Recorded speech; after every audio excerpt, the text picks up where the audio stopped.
Good evening and welcome to the Psychic Coffee Shop.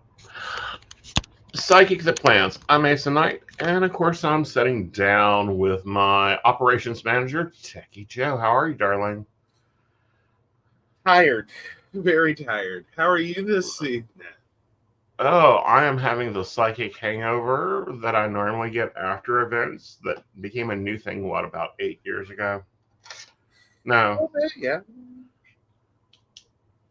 I'm trying to think when this all started. I think it's the last Beltane in the Forest, because it used to be like I took a couple days off in general for Beltane in the Forest, and then that time I came back, it was just like boom.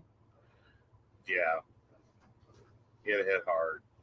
It hit hard. It continues to hit hard. It does. And this is another reason why I limit my events.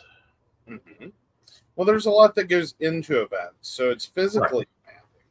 But then there's also the whole aspect of like what it actually takes for an event. Right. Like not just physically, Mm-hmm. but the like internal mechanics of doing multiple readings, providing multiple services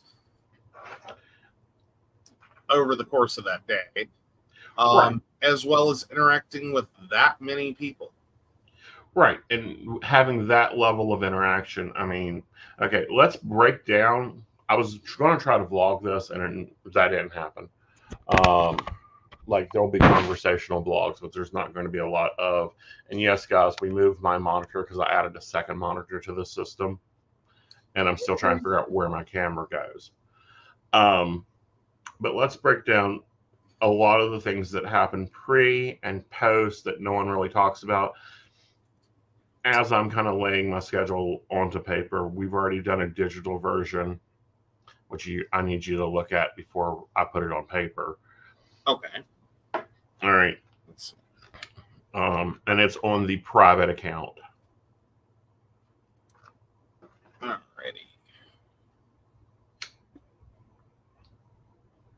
So about a week before an event, I start yamping up. What I mean by that is I start meditating more, energizing more, resting more, pulling in more, getting myself almost into like battle readiness mode for an event. And this is an in-person event. This is an online event. I don't understand why I can host a webinar with 3,000 people in it and not have to do the same ramp up as I do when it comes to dealing with all the psychic energy and the stuff that goes on with spiritual events. So about a week ago, I began extra meditation, extra physical activity, but I also began like prepping up for class. I've done an Appalachian class, pagan panel, done that. Those videos will be released on these channels as soon as they're edited because they're raw video. I'm going to put some editing in there and some, accolades and insights and, well, not insights, what is it? Accreditations, that type of thing. So you guys can like go and find people. Now, Patreons last night got videos. Yeah, they got videos. They got the raw ones. They got the non-sellable ones. Well, not non-sellable. It's like as they are. It's raw footage.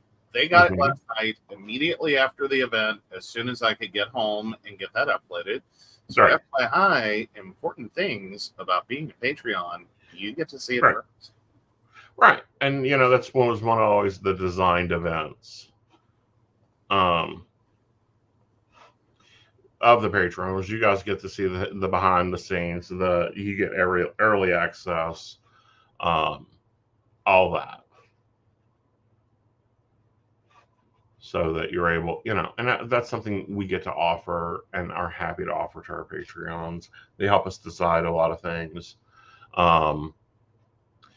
Like one of the things, we got a very lovely comment, and I wanted to talk about it, but I took it to the Patreons like, I want to talk about this. Do you want me to talk about this? And they're like, I guess you can.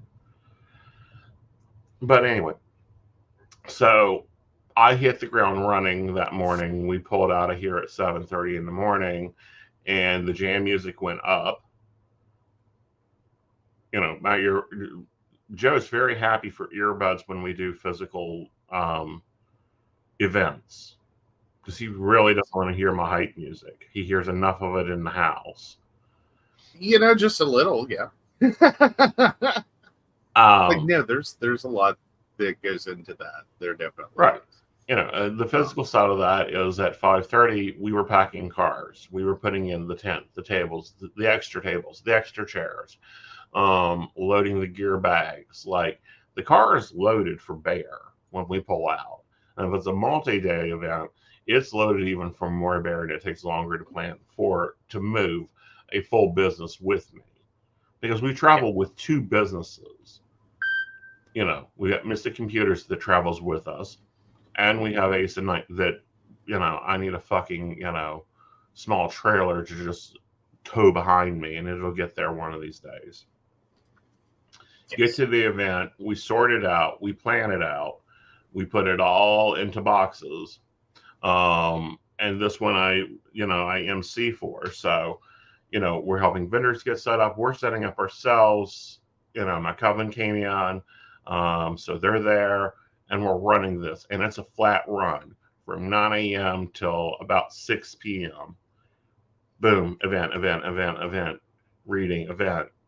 You know, the only downtime I had, and for me, it's not even downtime, because I'm also like processing what I'm teaching in class, talking about things I want to highlight, making sure that it rolls with something else that was said in another class, so that it's more of a continuous day, or how I wanted to do the class. And I've done the class in a different way than I think I've done before.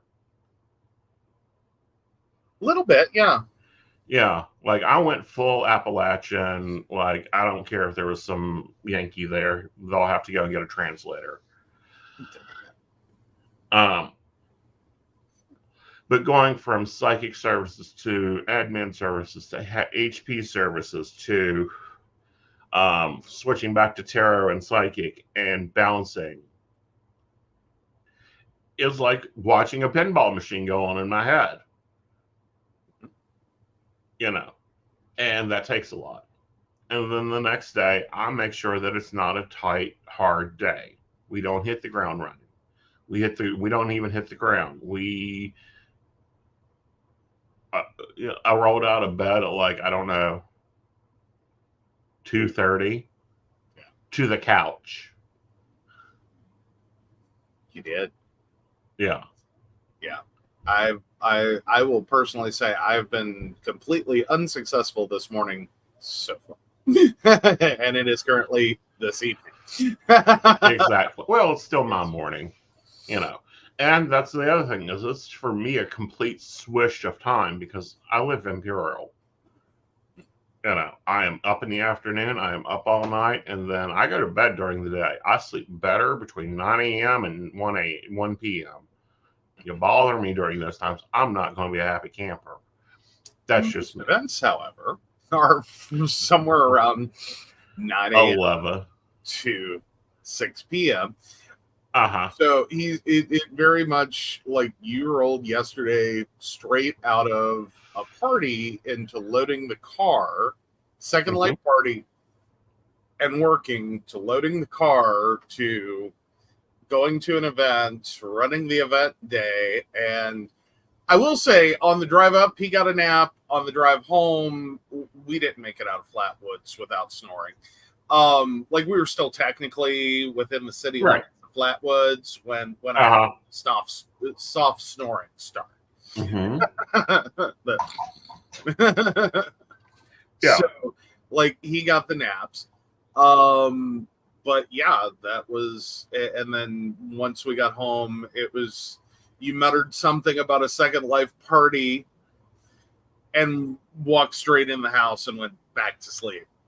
So, right. Yeah. I mean, that's how disturbed the day gets, though, is by the time we're leaving, you've hit 20 some hours awake. Right. And it's like, okay, I'm done now. Crash. I'm done. I'm going to sleep. Yes, it's 20 some hours. I've done 36 hours before I had Joe. Mhm. Okay. And that's ramp to pack, to load, to unload, to reload, to optimize. And what I mean by optimize is getting my system ready for a full-fledged, it isn't my ground. It isn't my energy that I live in. It isn't in my bubble. Brace for impact. Let's go. Joe took over a lot of things when we got together. Probably about 4 months in, you were like, no, you ain't doing this. And we ain't pulling this shit. Well, it was more so there was a certain level of ridiculous to it, because I'm sitting here going, this is how you end up slammed into a ditch. Like, you can't run like that. Like, right. At some point, the luck's going to run out. Right. And you're going to fall asleep driving. Which I haven't ever done. I know. I'm just saying. I know. You lucked up in the sense that, it hadn't happened yet. It was like, before that luck ends, we need to change some things so that this works better. Right. Yeah, one of them was I can't do multiple events in one day. No. That was an experience. Well, we only done 8 events in 3 days in 3 states. Yeah. 2 states. We had to go into Pennsylvania, honey. Okay, briefly. Right. The technical event was in West Virginia, but we did have to cross. It's one of those weirdo points in West Virginia where it would actually take you through more states if you went a different direction. So you actually, one way or another, you're leaving the state of West Virginia to get to. Right. Yeah. Yeah. So, all right. See the calendar? Are you good? I think I'm good. Okay.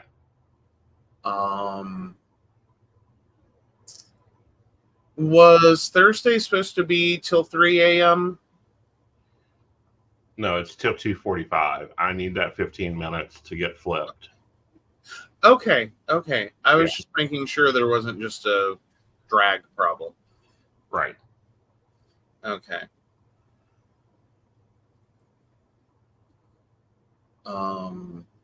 Visually it's looking fine.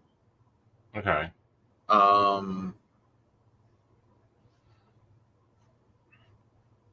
We moved dinner so it stops getting complicated. Oh, Tuesday's fun. Yeah. Okay. I mean, that works, but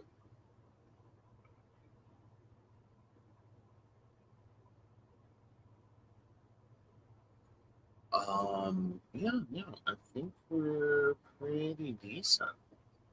Okay. Did we forget anything?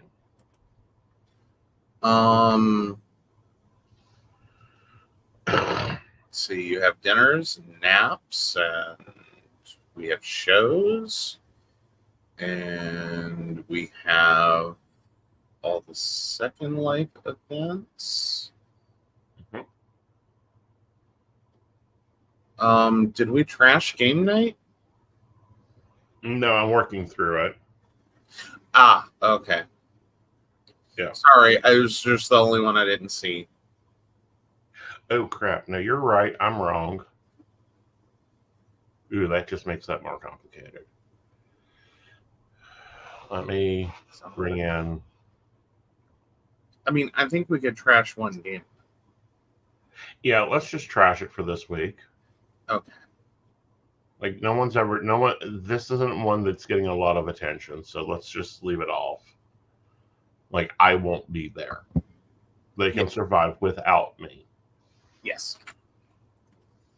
Yeah, I'm sorry.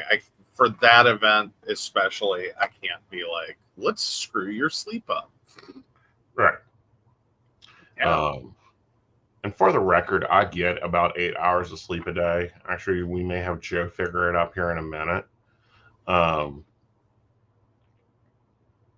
It's just not a solid straight 8. I can't do a solid straight 8. That's actually probably why I feel like crap right now. It's because I feel worse at a solid 8. But yeah. Yeah, no, I think you got it. Cool. All right, let's get to working on putting it on paper. Now, why do we do it both ways? Well, let's be really bitchy honest. I'm still Dracorian. I need this. We tried that, and that works great for us and for software and all that fun stuff, but I've got to have it here. He does. Well, and it's something about like Google Calendar is hard to like really take in the same way as a paper page. Right. I think it like, don't ask me what it is. And maybe it's generational. I'll be the first to claim maybe it's a generation thing. Right. But it just doesn't work. Right. Like it doesn't connect. Well, it doesn't connect, but also like I need to have something like my phone can ding all day. It probably has done all day today, and unless it is a keen or a something to that effect, means little or nothing to me. Okay.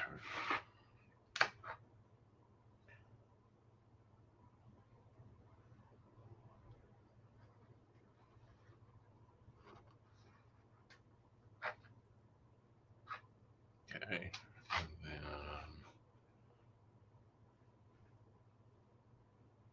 all right. So while I'm doing this and getting it on paper, we got a comment. Okay.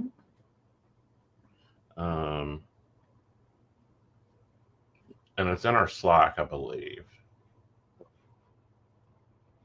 Or you can go to Patreon and grab it. Either way. No, I've got it. Okay. All right. So just go ahead and read it. Yeah. Well, read like take it piece by piece because I want to respond to it piece by piece. If we get comments, we respond to them, and I want you guys to know that I'm not calling this person out. They brought up some good points, but I want to share my opinion on those points. And I thought this would be a good place to do that since a lot of it is about planning. All right. So incoming personal rant / beliefs / mind shift from the floor falling out worse and worse. If it doesn't apply, please let it fly. And no, I am not trying to dictate how we do our work, but some observations and now convictions about our industry because the constant Death Eaters soul sucking imbalance that occurs in this industry, and our only ability to clap back is to be strategic in our pricing, hours, etc., the way we move through our world. Okay. Anything on that so far? No, because this is a lifestyle. This is, and everybody has this. Like Joe works in IT, and he has things that is like, no, this is the IT lifestyle. Okay, so it's nearly impossible to plan in this industry because it's on demand, and this must change. But anyway. Well, I disagree with you can't plan in this industry because it's on demand. It is an on-demand service, but you have full power over being able to plan out your life and decide on if you're going to be offering that on-demand service at that time. And yes, you have to get a box, you have to get a little bit more, you have to be a little calculating into your running of your business and handling of your business.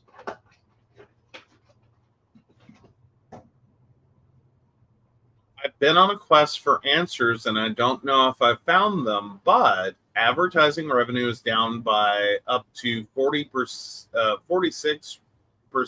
over 40% on Pimp Daddy Keen. And I found out. Okay, and he freezes, but okay. I didn't freeze. It sounded like you started to talk, so I stopped. Okay. Is advertising down on Keen? I don't know, maybe. I'm not for sure on that one, but I also use a different view on Keen. And the reason that I use a different view is I don't count on them to do my advertising. They are my card processor. It's like you don't count on First Data to process your to advertise that you accept Visa through them. Okay, next. And I found out about other really mega platforms that stopped investing in marketing via comments from people who work in marketing, in addition to our algorithm changes, etc. Well, hello. Of course, PDK has always heavily relied on organic, but thought this may be helpful if anyone is on there seeing shockingly dipping money.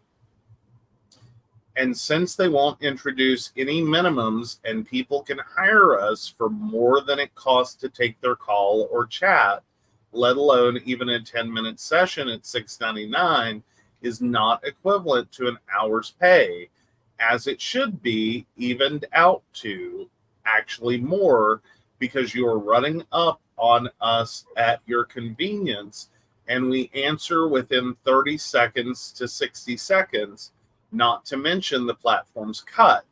So get these bottom rates out of your heads. Clients, it's a premium rate service for a reason. Further, if you really need a reading so badly, you actually need a different service entirely. But I digress. You don't need it. You want it. All right. So my view on this one is a little bit. So, and I'm going to do something because I just saw a thing that I'm not liking here. So I'm going to take it out of the schedule. Because it is a doctor's appointment. One, should you charge the hourly rate? That's where you've got to know your data. What's your average call time? I know within an hour of working on network that I'm going to make, on average, around my rate, my take-home rate, in an hour is going to average, I'm going to talk anywhere from 5 to 8 minutes in that hour. Do I talk longer? Yeah, but we take the average, meaning that the 1 minute clients, the 5 minute clients, the 2 minute clients, the 2 minute free clients, and 1 paid minute, all that data has to be took in there. So you have to be processing that runtime. Does that make sense?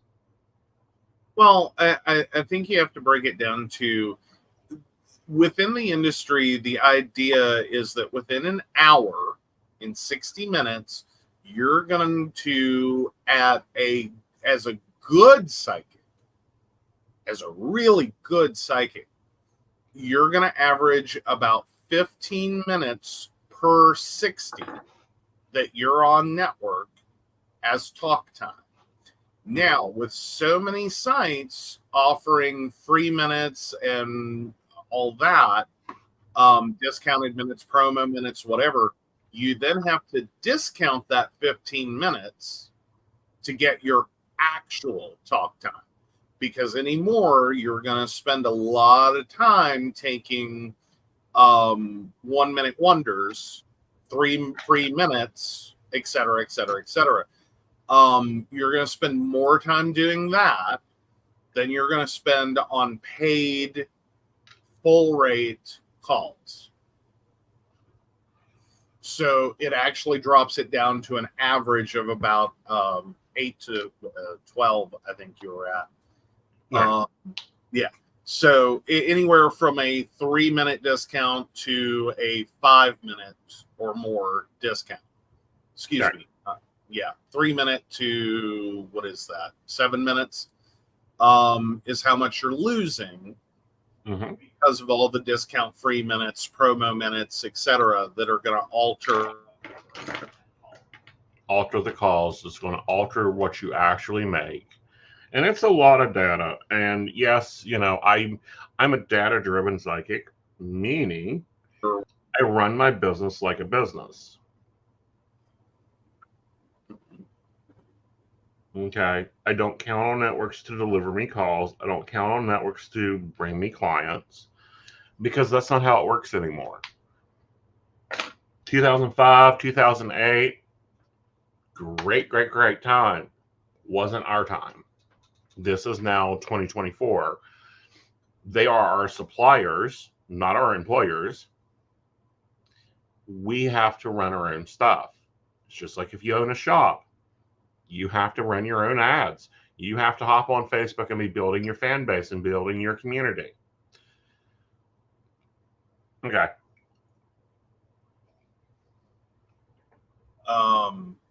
Anyway, so I gotta back up just a second. But okay. I digress. You don't need it.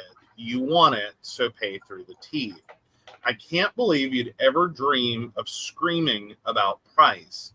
Pay or don't. Go on to something more affordable if it's disagreeable to you. Consider what it cost you to be available like this for years, and all the costs of being self-employed, including health, mental, emotional, time, and give me a number. Okay, thank you. Please be thoughtful. I don't believe you're malicious, just not aware or considering it from the full perspective. All right. So this sounds to me like some customers, and I don't buy Gucci. I also don't charge, what is it, $500 every half hour, or whatever the crazy number the marketing team brought back to me. And I'm like, that's insane. Come back again. Give me real numbers for my demographic. Okay. I'm also not store brand. I've been in this business for 20 years. I'm far past store brand.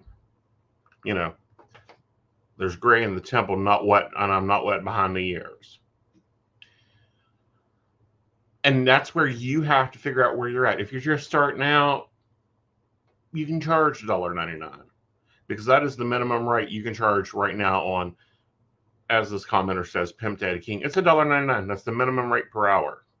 Per minute. You have to craft that and figure out where you fit there. I don't recommend right now. I don't care if you just started out, you just got your certifications and you're opening your own business. In today's economy, I used to say start out low. Start, 99 cents, $1.99. Many years I worked on that money. Made great money at 99 cents a minute. Got it to the point where Keen, I called Keen bitching because I was running a psychic Saturday at 99 cents a minute, and I froze their system. And they told me, you can't do that any longer. We can't handle it. So you've got to understand where that bracket of your need value versus your client demographic fits. And if one doesn't equal the other, you've got to change one of the two things. Either cut your expenses or raise your price. Okay. Go on. Advisors, you know to what I speak above, put your prices through the roof. The worst psychic in your town, probably at about $150 an hour online now with scheduling, and up to $300, and require a minimum amount of time. That's a literal 3 to 3.5 contractor markup, not even including our other fees where we should be priced. Contractors normally price at 3 to 3.5 to 4 to 6 times a normal rate.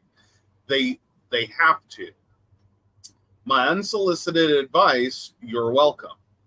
Price on value you offer, never on calculating how many minutes or calls, etc. you can or need to get, because the algorithm gods will always shift, or the FLF gods will chew you up, spit you out, clickety click. It's banana pants to keep running to more platforms, venues, etc., and call it not putting eggs in one basket. Okay, sure, that's one way to consider it. Another is running uphill backwards, insanity at its finest. The balance of the one, I disagree here. Your argument doesn't apply to business. To say that you only can buy Coke at the general store, grocery store, you can't get it anywhere else. You can't get the variety of sizes anywhere else. That's not business practice. It's not banana pants. It's just you're not seeing yourself as a commodity. What's your thoughts, Sharon? Well, we've had the conversation before about the problem of exclusivity, which I don't know that this advisor specifically has, because I'm assuming this is an advisor. I mean, if they're not, that might actually make more sense. But assuming they're an advisor, and not like an advisor spouse or someone who's so close to this, which is the same boat I'm in. So I work with you and advisors to figure out their best strategies. There's a problem with exclusivity. And the problem with exclusivity to any one network is going to be the problem that, unfortunately, as much as all the networks want to claim they're a platform because it gets them out of this, minimum wage an hour concept, because you're not employees. Therein lies a problem, is if you put all your financial eggs into, say, Uber, or all your financial eggs are in Lyft, or all your financial eggs are in DoorDash, and that's all you're doing. That's your entire thing. That's all you do all day long, is you're just an Uber driver. You're just a Lyft driver. You're just DoorDash. And that's your entire strategy for earning income. There exists two problems. One, every network has an off day for every advisor. I don't care who you are or how great you are. There's off days. There's just going to be off days. Where you sit there for 8 hours or 4 hours or however many hours you commit to for that particular day, and you get nothing. And it's not going to happen. Right.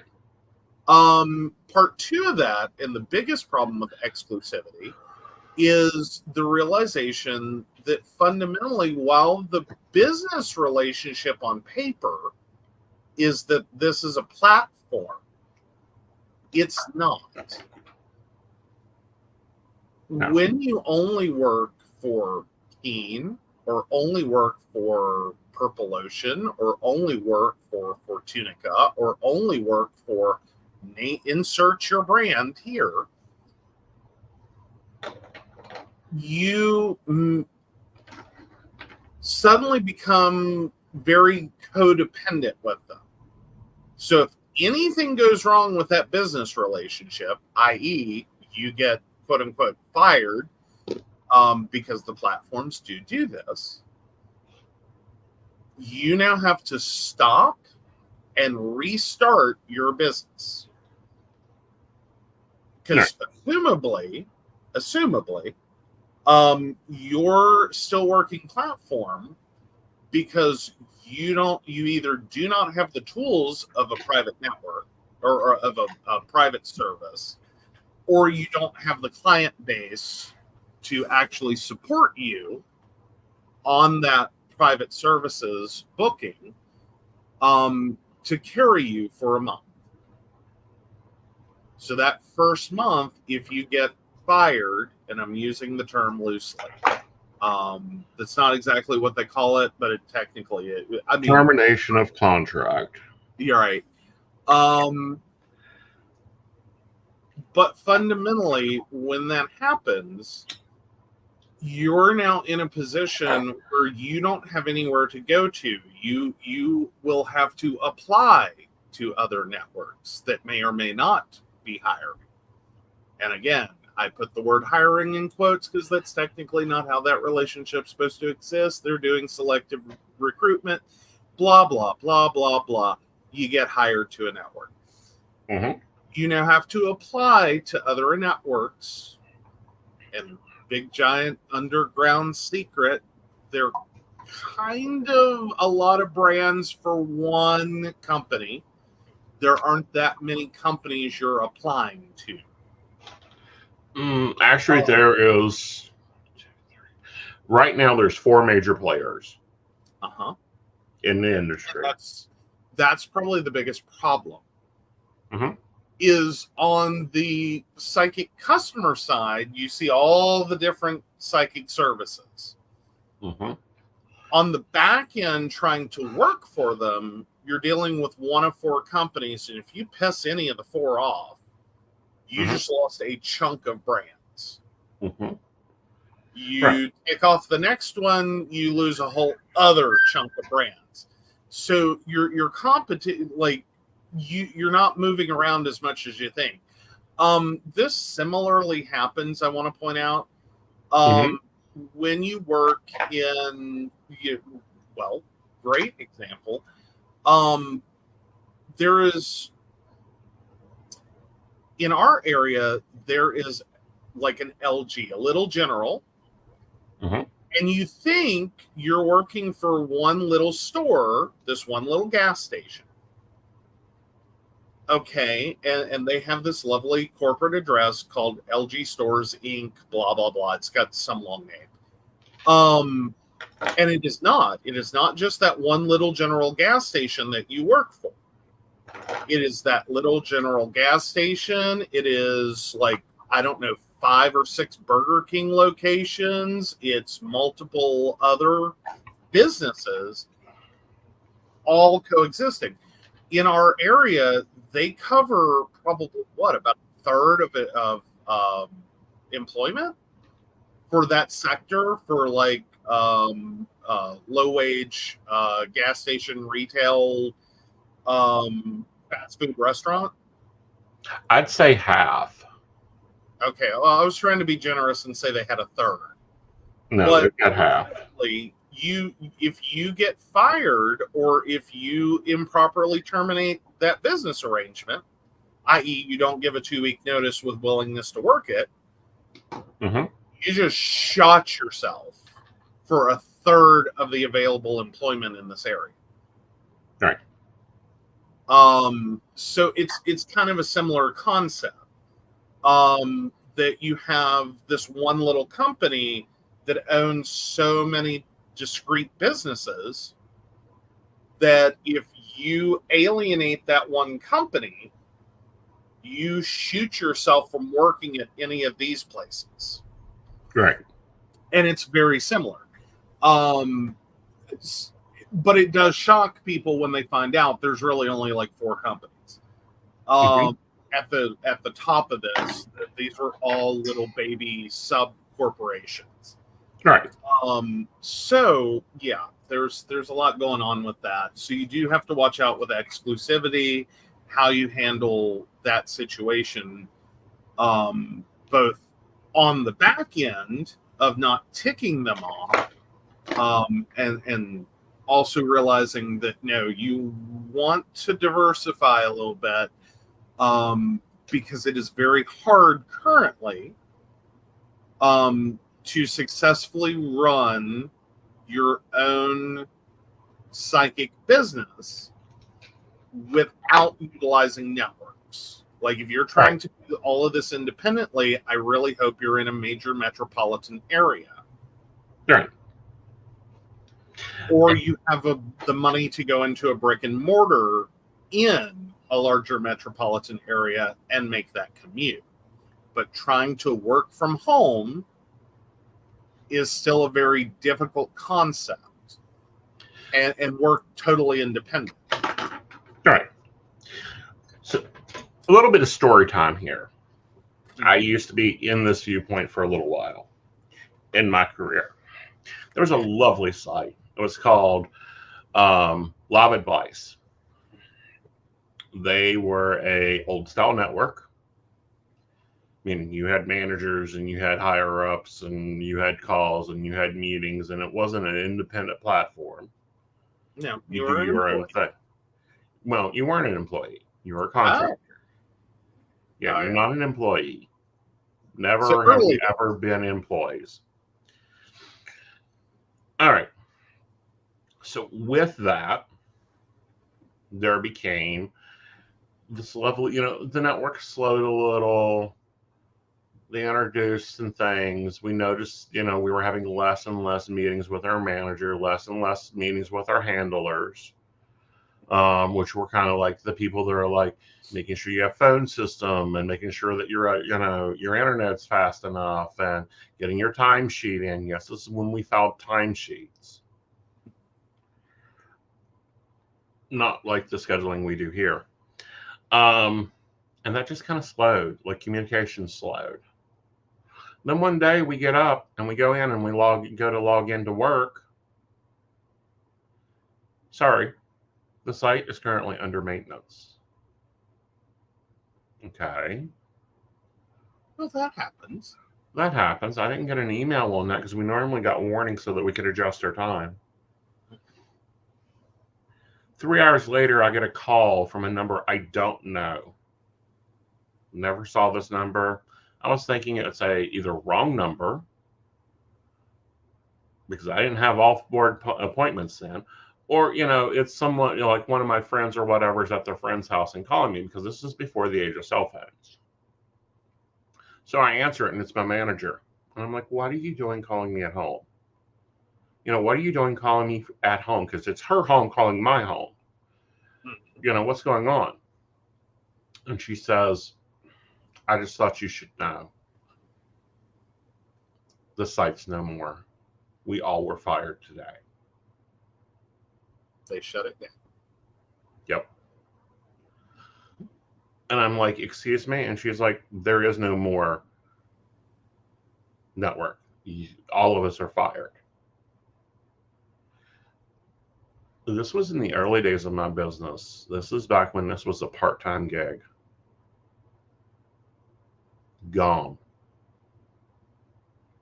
Of course, I take a break off of giving readings and just working extra on the nursing floor and pissing David off every day as I did it. But at that moment, I decided never again. At that point, it was never again am I working for a network. But, when faced with you're getting your ass back into the business because that's your last resource, I was like, I'm not working for one network. I will work for 15. And if one goes away today, hate to say it, I get we're executing clause B of page 4 of the contract. Okay. That's cute. Like the first couple of months are going to suck. Mm-hmm. Like, let's be real. Like, if if it were one of the majors, Mm-hmm. it's a significant income hit. Right. And there's no lying about it. There's a couple of networks he could lose, and it's like, lost what? Right. There's a couple of networks that if they go away, it's like, well, that's gonna suck. Yeah, that's going to hurt in the morning. On others, we're gonna, Mm-hmm. Right. But the reality is, it happens, and I would say that and this is probably a controversial take on it. Mm-hmm. So bear with me. There are some advantages to this industry and the networks in that you can work multiples. Mm-hmm. So if one goes belly up, Mm-hmm. or one decides we made our money, we're done.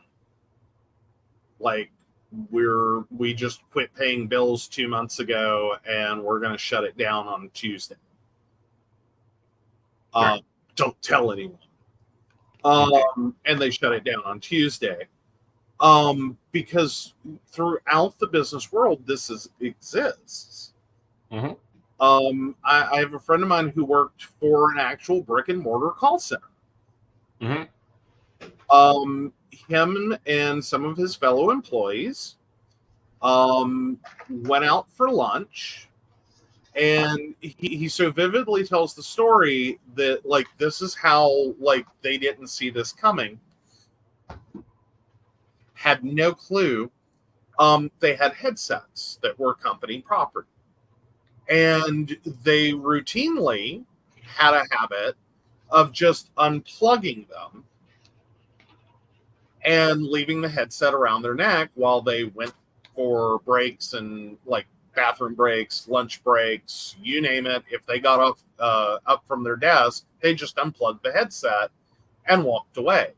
So that particular day, that's exactly what he did. He just unplugged his headset and went to lunch. And they came back, and there's all these employees standing in the parking lot, much in the same position, suddenly realizing that they closed the company. They didn't tell them they were closing the company. All they did was, the ones that were in the building got told to please log out and leave the building. No, what's going on? No explanation. They thought it was like, some kind of drill for something, or they were doing something in the parking lot, and literally everyone left. There was no plan to dissolve the business in place. They just did it. Mm-hmm. Like, that's it. Like, no one was set up to manage the disillusionment of the company. Right. Jokingly, you could say he's been waiting 20 some years for his last paycheck and his last W-2. Mm-hmm. He never received those. Right. Benefits were expired. Mm-hmm. Like, all of it, like, it was shut down. In a way that, like, the company, the like owners walked away. Mm-hmm. Like, they locked the door and walked away. And that's mostly how the network shut down. Side note. Right. You actually have a real, this is how you shut down a company. Mm-hmm. It's more like that god-awful footage of Enron employees finding out that like, they no longer have a job, and the company is bust, the stock has crashed, your retirement's gone. Mm-hmm. Good luck. Right. Like, we don't know what's going on. No one knows what's going on. Right. However, that is not my action plan. Mm-hmm. Okay. Like I said, the networks haven't done much of anything to impress me in about 20 years. Okay. Meaning I've learned every step of the way. what to do, where the action plan, what to do, and I'll be a little bit of a bitch saying, and it'll sound like I'm being bitchy, but I'm saying truth here, people. What am I doing? Oh, that's what I'm doing. Okay. Sorry. Again, I had a little malfunction in reading the digital to paper. But, let's take, my biggest one. Hello, Keen. I'll be blunt honest. You're my biggest buyer. You're like fucking Walmart for me. All right. You shut down. You decide I'm no longer your product. I'm going to sound a little bit bitchy. Okay. Honey, switch the buttons. We're moving to, I don't know, happiness.com is my new vendor. Make all the websites go to happiness.com. We're running a sale. Oh, they give me coupons to use. I can use a coupon code. Wonderful. New coupon code is by Keen. Give them 50% off every private client appointment. Watch it change. We have switched. I think it was 2010. Keen decided to execute their contract. Actually, it was AT&T that decided to execute the contract because that's who owned Keen at the time. That's how old I am. Not a problem. Within four hours, I was back up and running. Within 2 weeks, my clients found me. Which is one of the additional notes of don't sell your name. Please don't sell your name. Do not sign the contract that sells your name, that gives a company ownership of your name as a brand that is part of their company. Because it is the biggest thing you have to help your clients move from network to network. Right. And don't be shitty. Don't get yourself in legal trouble. Don't be emailing your clients if you decide to quit a network. Yeah, don't do that.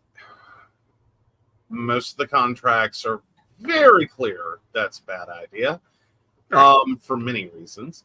Nor do you want to ever take to another brand, including your own private website, or start running ads on. Like, say, Aeson Knight from Keen.com. Don't do that. Don't do that. Do not do that. Do not do that. Once that relationship ends, you remove all association of the branding. Right. And that includes on your own social media. If you've been smart and designed social media for your suppliers, you immediately change that name. Yep. Like I have a site, it's Aeson Knight on King.com. It'll immediately be rebranded to Aeson Knight on Aeson Knight. Aeson Knight. Change the branding, strip it down, and remarket it either to the platform they replace, or it'll go and revert to being aesonknight.com. So yeah, like once the relationship ends, it is not the time, right, to try to use that branding to pull your clients. No. While you're on network, it will make you immense money to have co-branded content. But once the relationship ends, and there's not a single network that has a problem with that, none that we've seen so far, they flip and love it when you have your own social that points to their site. Like they can't tell you to do it, but they fucking love it when you do. And they can't tell you not to do it. Right. Because you are on their brand. And that's how that works. Right. But they will very quickly, once that contract ends, want that branding removed. You are no longer part of their company. They want nothing with their branding on it. Right. So keep that in mind. And don't be trashing them.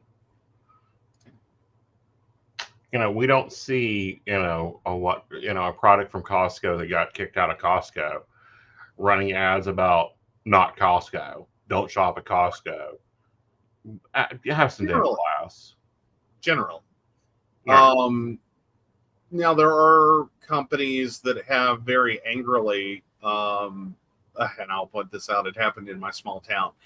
One of our local construction companies did work for a very major business, who then turned around and trumped them, or justiced them, in the sense that they would not pay for the services provided, for the work done. They, because this was such a massive impact on their business, went ahead and went full tilt on taking out billboards, putting up signs all around that business, about what had been done to them. Right. Quite frankly, at the point in which they did that, they knew the company was sunk. That construction company is no longer in business, and it is directly traceable to one project. Right. Because the amount of money that came out of the company towards that project, all of the employees paid and materials purchased, that did not get paid for, sunk the company. One project. Right. It was a big project, but still. Right. It was enough to eat the company alive when they didn't pay. Right. And that can be very, very problematic.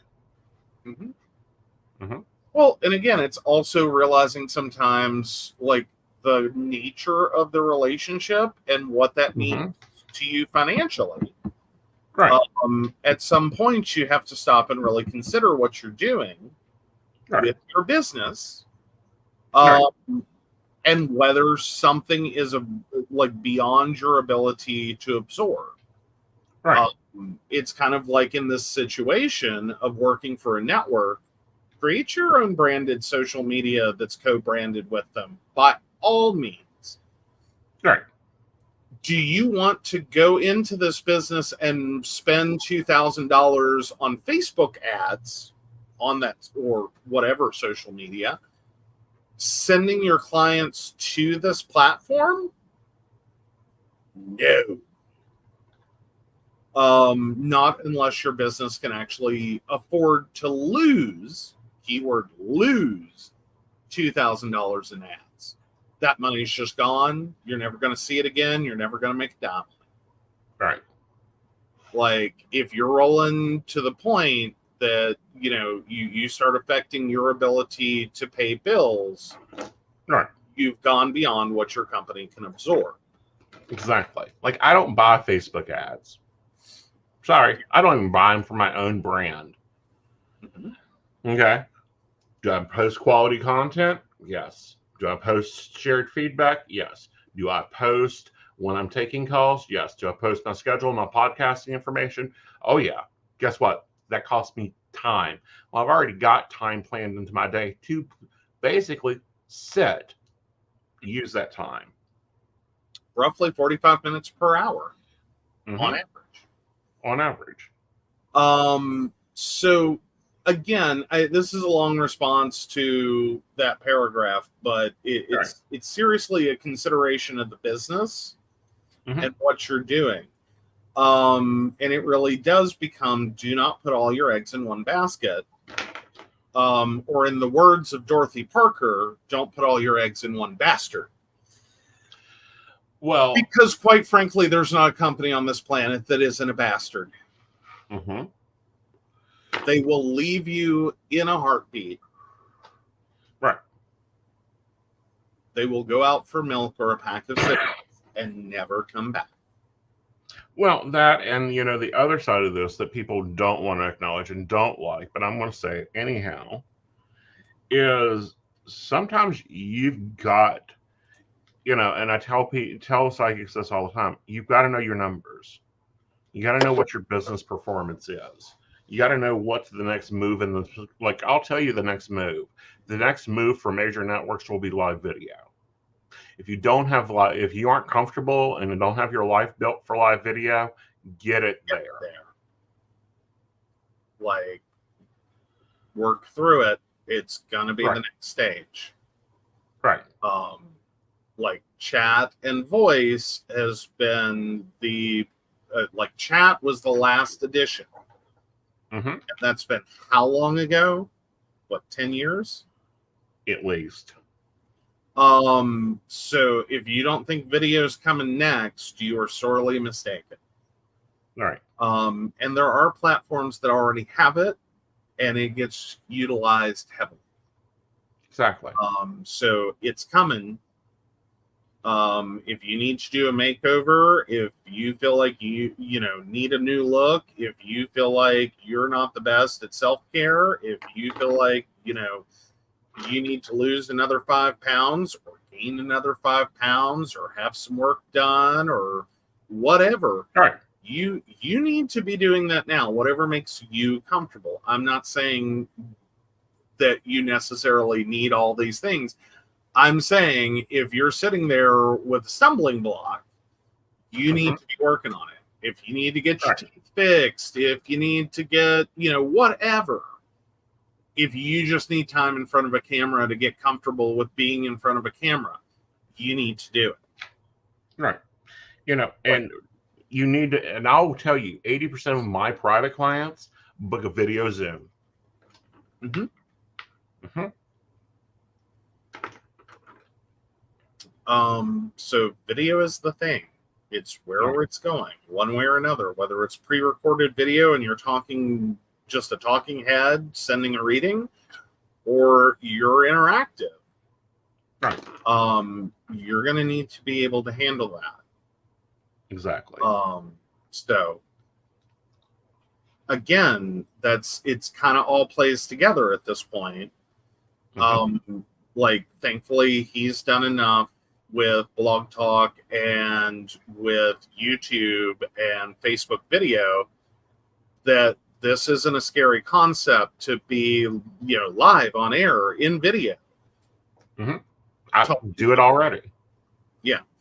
So, all right. So the balance of the universe and our lives is really demanding of us reframing pricing around a per minute model with no minimums that's 100% based on the time we are hired for, minus fees, taxes, etc. Yeah, that's the formula. Offer philanthropy work elsewhere, not in your pricing, and give dollars back to the community after we secure our own oxygen masks. No more working 12, 16, 18-hour days, 7 days a week, months, years on end, swing schedules, nights, etc. Science has proven how detrimental such work is. Okay, pause there.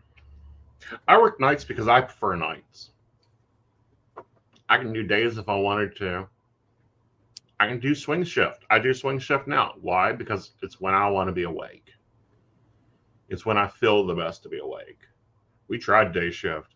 I get aggravated. I get annoyed. I get tired. I get, me at 9 a.m. Like this one day this week, I have to wake up at 10 a.m. I'm not going to be a happy Aeson. And it has nothing to do with the network demand. Yeah, it's a personal life item. Keep going. All right. People can need us and still act right and be okay and be even better. Let's all insist on some reforms. I'm tired for all of us. Don't go to the grave faster because of this work, and it will put you there. And it will, if you're not managing it. If you're running around thinking that you've got to be on all the time, Yeah, that's a problem. That's a problem within your own business. That tells me right now you don't know when your hot times are, when your clients are there, or when your clients are not there. And that is part of the actual business side of it. Mm-hmm. Is there are people that very much go into this and just chase the money. Mm-hmm. And don't actually understand, like, there's a business here. Mm-hmm. And that it's I kind of see them like the whole like game show carnival thing where there's the tube that people get into with all the cash in the bottom and like Mm-hmm. parties and stuff, but it has the cash in the bottom and the big giant fan turns on and it's cash grab. Like, how much cash can you grab because it's all flying around you? Mm-hmm.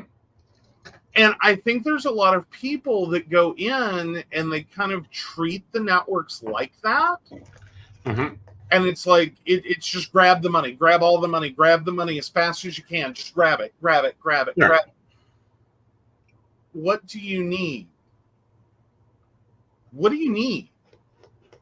Like, don't get me wrong. If you hand me $1 million, I can figure out how to spend it. If you hand me $50 million, I can figure out how to spend it.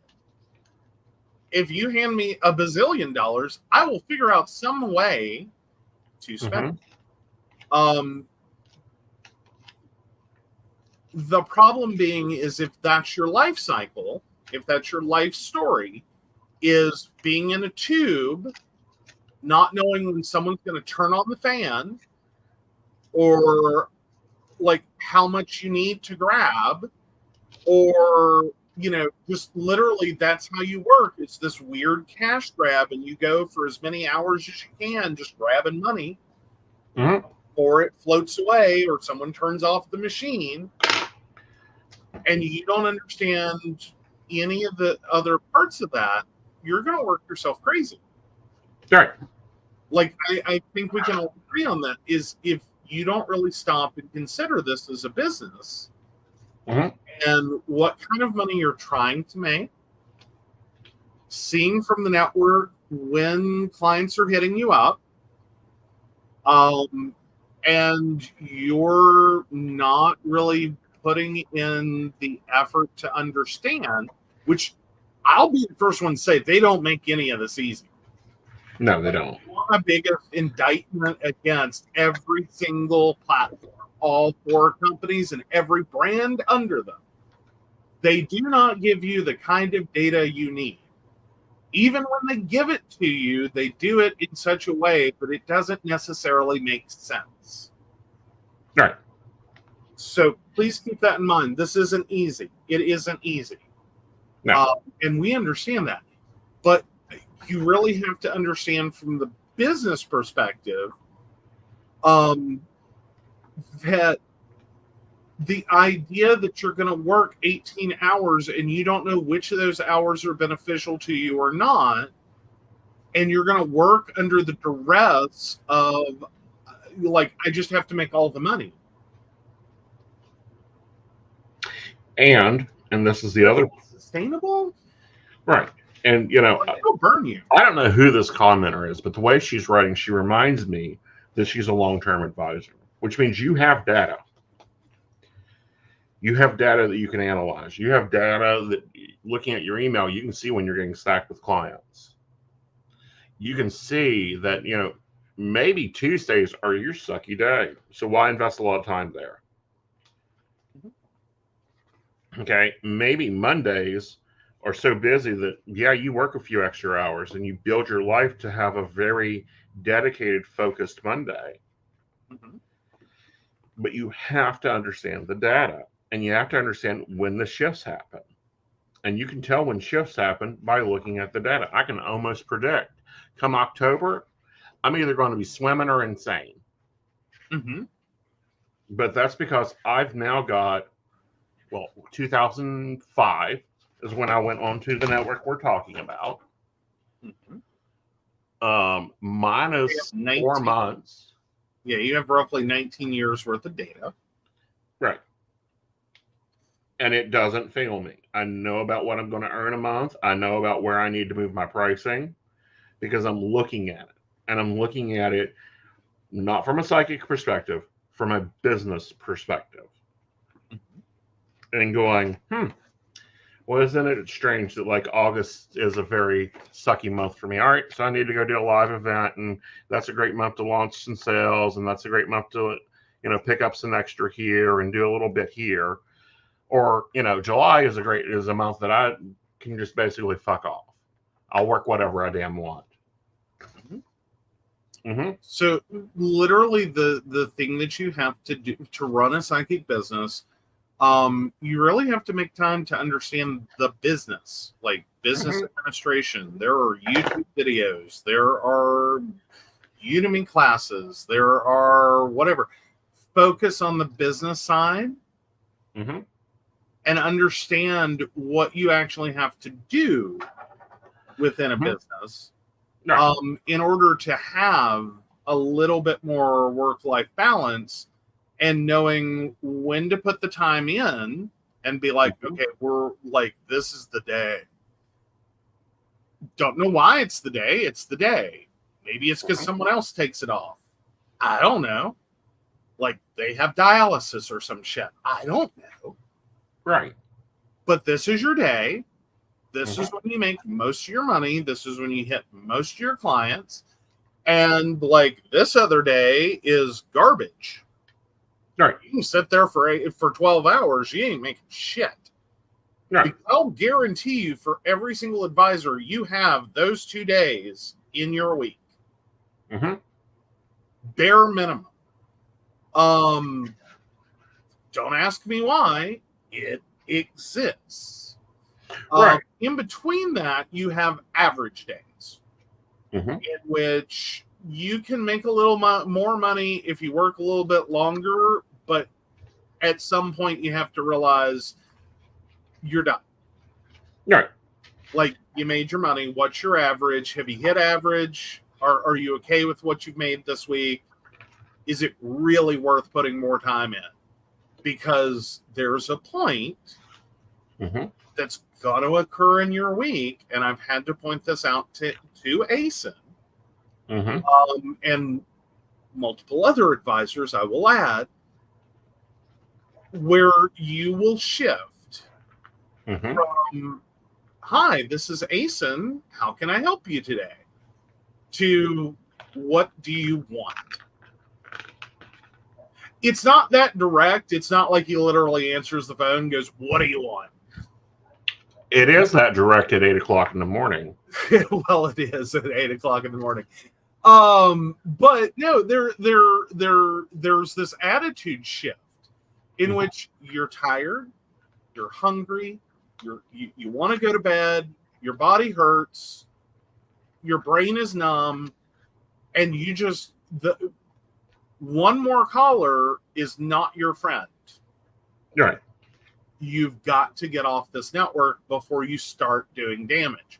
For me, it's the line, as I've told him, there's a couple of situations. One of them is you've hit your hours. You're done. You've maxed out on your hours. You cannot take another client right now. The other point is, and this is true, again, of every advisor I've talked to, stop trying to work after you get bad feedback. Like, you read that bad feedback, you need to just go ahead and log out, because I have yet to meet a single advisor that can go into their next call and actually not be bothered by it. Right. Or you get a tough call. Oh, yeah. Yeah. That's another one that you have to sometimes recognize that the call you just got off of was too much. Right. All right. So, but no, it's numbers. It's business. It's not psychic. It's not listening to the networks. The networks are cute. They can tell me that they sell Reese cups every 20 minutes. That does me no damn good business. Right. I'm selling gourmet chocolate.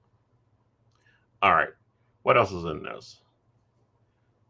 Okay, hello everyone.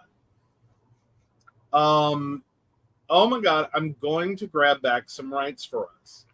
Or ONG. I'm taking it as an OMG that was misspelled. If someone knows what ONG is, tell me. Also, don't fall into the parasitic false belief out of being a healer, helper, that is easy to do with good intentions, where you need the client more than they you. Too many do that to their own detriment. Care for your clients, as I believe many of us authentically do, but don't ever convince yourselves that they need you or us or you them. Because trust, they will hop to someone else, live their lives regardless of what is befalling us, and the world will keep spinning. Reimagine what is expensive. Affordability is not your problem, it is theirs. Okay. Do I need my clients? My business needs clients. It is a service-based business. Is every client that walks through my phone line or my door my client? No. Nope. They're not. Does that mean that they need to go to someone else? Yeah, and I'll give them a recommendation. And I've said this most often. You're not the client. I'm not the advisor you need. Go see Hazel. Go see Lady Gwendolyn Ravenstone. Go see, you're working through trauma. Go see Gwen. You're wanting to talk to the dead. Go find Natalie McVickers, The Pendulum's Path. I don't provide this service, or I've reached the point that you're not getting anything from my readings. It's time for a new advisor. Have those in your resources. Well, and then there's also, you provide the service. Mm-hmm. You enjoy the service, mm-hmm. but not at the level they're asking for it at. Right. As in, and that's a legitimate concern as an advisor, mm-hmm. is mediumship's heavy lifting. Mm-hmm. Like this is not, lightly pick up a little lunch sack and carry it to school with you. Mm-hmm. This is an overloaded backpack. Mm-hmm. And some people are better equipped to carry that overloaded backpack than others. Mm-hmm. Like, you can do the service, you enjoy doing the service, you can't do this 40 hours a week. No. Like, my business ain't set up for it. I'm not set up for it. Right. But other people can do more hours. Right. So, and I'm going to say to this commenter, DM me. I run the Advisor Sanctuary. I own the Advisor Sanctuary. If you don't know any of what I'm talking about, DM me, because I talk about it there. Go check out my mediumship articles that I've posted, like the industry predictive report, how to manage your clients, how to find your demographic. They're up on my Medium thing. And keep commenting, because I like that. Now let's take a break. Okay. And then when we come back, we'll look at my schedule for the week, and we'll look at your schedule that reflects my schedule, because you run operations. All right. Are you ready for an enchanting journey of self-discovery and empowerment? Dive into the mystical world of Wicca with our courses guided by Lord Aeson Knight. Unveil Wicca's secrets, explore fundamental principles, and delve into essential topics like deity relationships and the purpose of rituals. Aeson Knight, a third-degree high priest, shares his wisdom through life coaching lessons, guiding you towards a brighter future. Step into the inner circle of enlightenment. Enroll today to embark on a journey toward a more empowered you. Click the link to take your first step into the magical circle. Ready to join the Psychic Coffee Shop Network? By becoming our patron, you'll unlock exclusive content from Aeson Knight, host of the Psychic Coffee Shop podcast and co-host of the Mountain Bears podcast, alongside the tech-savvy Techie Joe. Choose from subscription options ranging from Tall $1, Grande $5, to Venti $10 per month, supporting us in covering production costs and beyond. Depending on your subscription level, enjoy discounts on private readings, free access to classes and special events, behind-the-scenes extras, and the chance to participate in station meetings. Plus, you'll get early access to new content and the opportunity to shape future topics. We'll acknowledge your support in the credits of our videos. Don't wait. Brew some magic and join us today as a valued member. Link in the show description. Aeson Knight, your gateway to a transformed life. In a world where anyone can claim to be a life coach, Aeson stands out as a true professional with the skills and qualifications to guide you on your journey to success. So why invest in a personal life coach? Let's explore the game-changing benefits Aeson brings to the table. Ever find it hard to stay committed to change on your own? Aeson's expertise ensures you stay on track. With him as your coach, that internal drive kicks in, motivating you to keep your promises and achieve your goals. Making a change is tough, but Aeson makes it 1,000 times easier. He's your unwavering support, guiding you through challenges, pushing you beyond your limits, and believing in you even when you doubt yourself. Friends are great, but they may not always want to see you succeed. Aeson, on the other hand, is dedicated solely to your success. He removes negativity and limiting beliefs, giving you the tailored support you need. Forget endless hours deciphering advice from books and videos. Aeson is your shortcut to effective change. He saves you time and money by offering personalized attention, guiding you toward the tools and lessons that will truly work for you. Ready for a better tomorrow? Book your discovery call with Aeson Knight now. Take the first step toward the life you've always dreamed of. Aeson Knight, your partner in transformation. Start your journey today.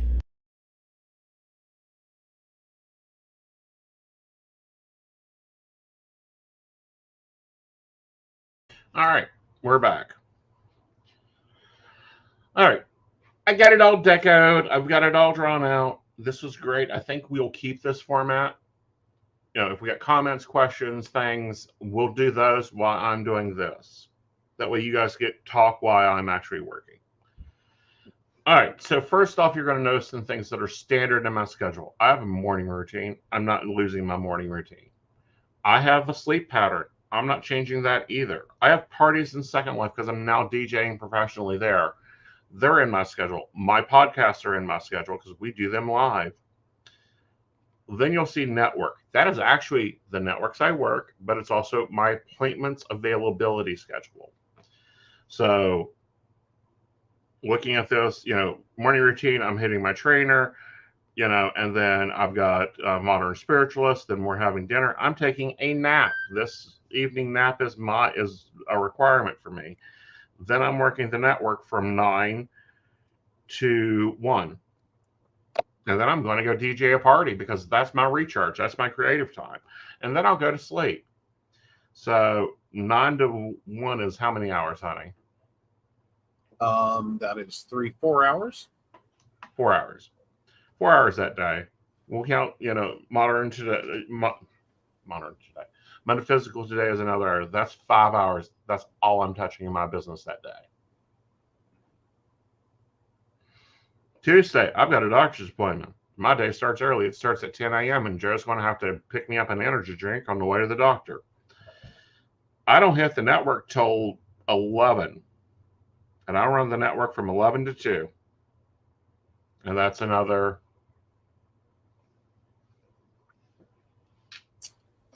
Sorry, 11 p.m. to 2 a.m. is 3 hours. So 3 hours there.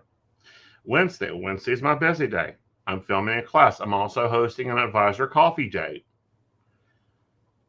I hit the network at 8 p.m. and I get off at 4 a.m. 8 to 4, that would be 8 hours. 8 hours. Thursday, I'm going to do the network from 2 to 6. And then 11:30 to 5:15. Oh.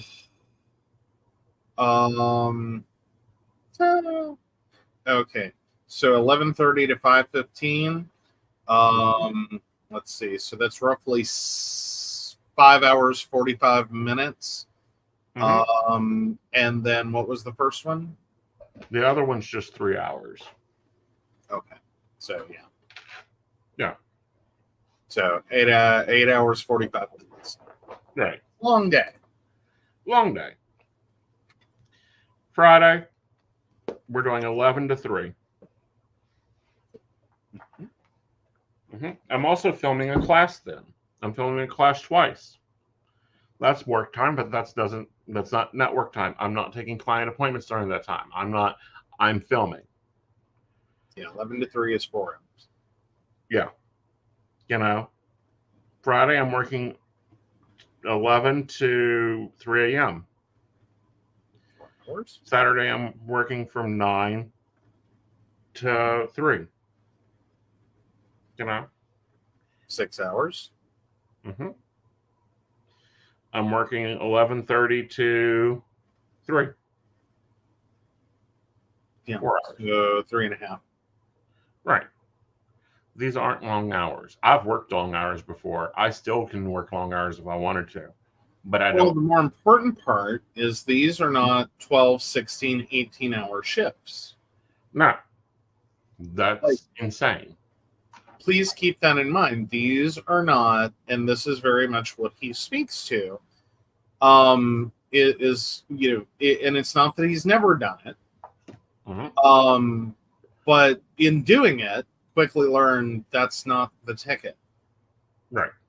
Like, that's how you get bad reviews. That's how you get exhausted and take 3 days off. Mm-hmm. That are not by choice. Right. In terms of you literally wake up the next morning with a hangover so bad. Right. And when I say hangover, there's really no other way to describe it. Mm-hmm. An excessive amount of something. Mm-hmm. And now there's a price to be paid because your body is going, oh, screw you. Screw all of you. Mm-hmm. Which is very much like drinking too much, doing too many drugs, like whatever substance you want to abuse. One could say that you can abuse spirit. Mm-hmm. I want to go with those terms to a point that it creates a physiological effect, which is a hangover. Right. So I think my longest one is 9 hours. It's a long day. Okay. But that's Wednesday. My numbers for Wednesday is very high. And it is 7 days a week. Right. You are working 7 days per week. Right. And so, but keep in mind there's a few of those that it's 4 hours. Right. Like, you can kind of get a peek into what's Aeson's crap day. Uh-huh. He works 4 hours. Yeah. Like, there's a hot time and then it's kind of dead on both sides. Mm-hmm. He can sit there for 8, or he can have a life. Right.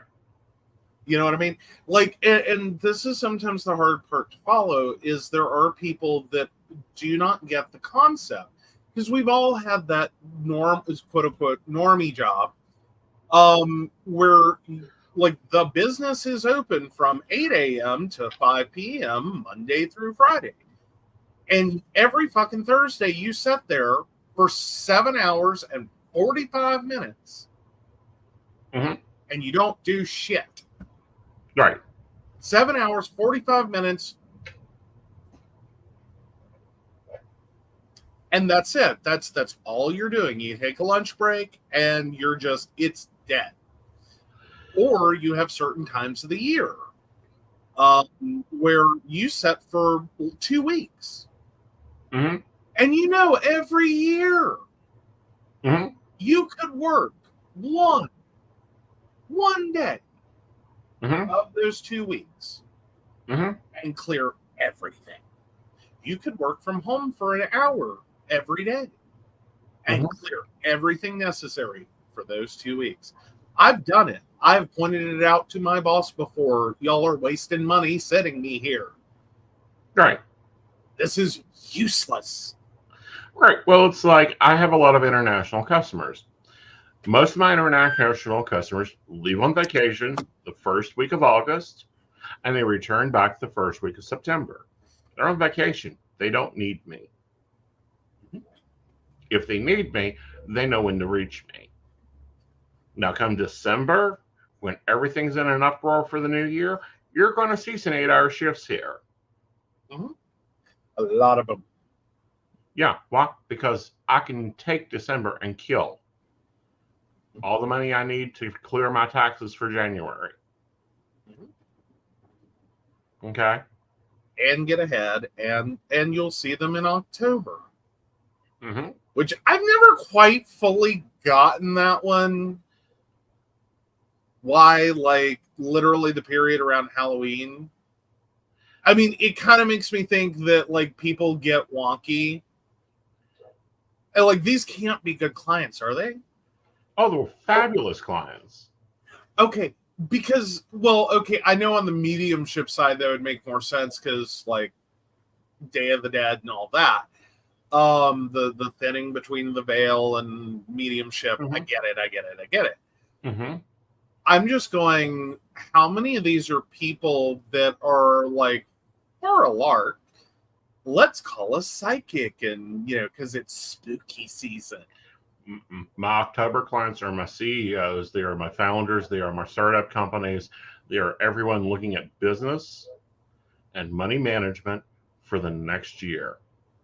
Ah, okay. So it's the tax year. It's November, October business. Yeah. Ah, it's the client. It's the people that want to prepare for their year.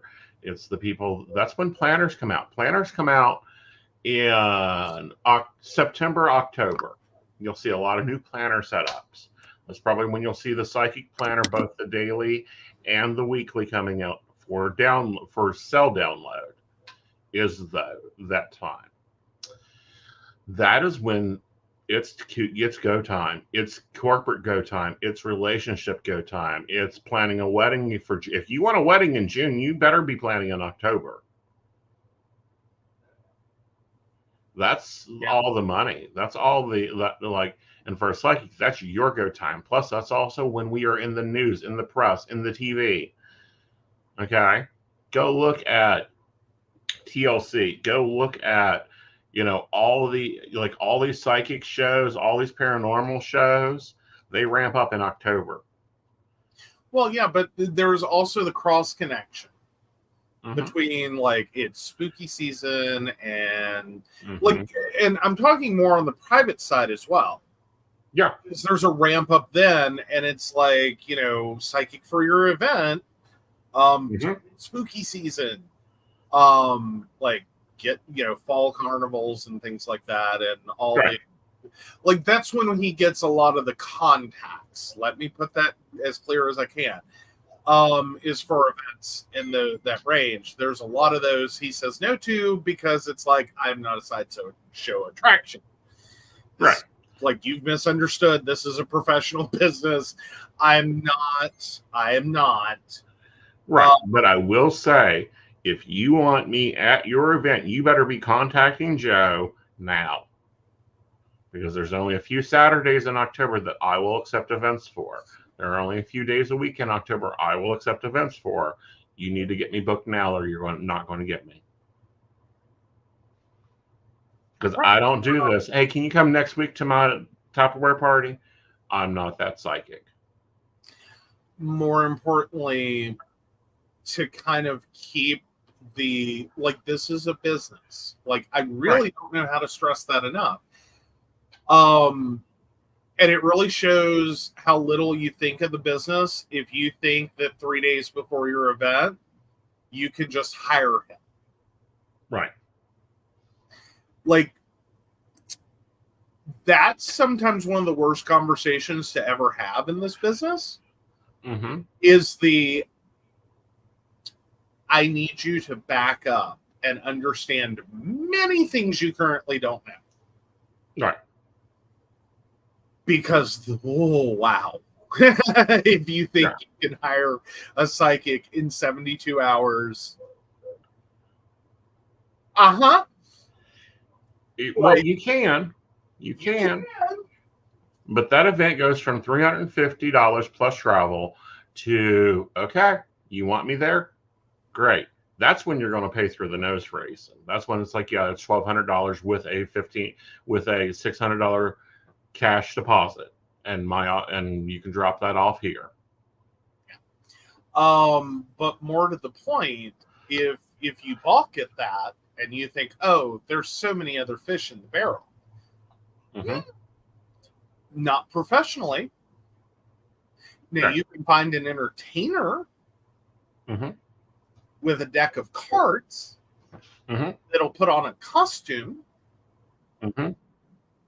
and it's a very offensive costume. But that's beside the point. It's performance.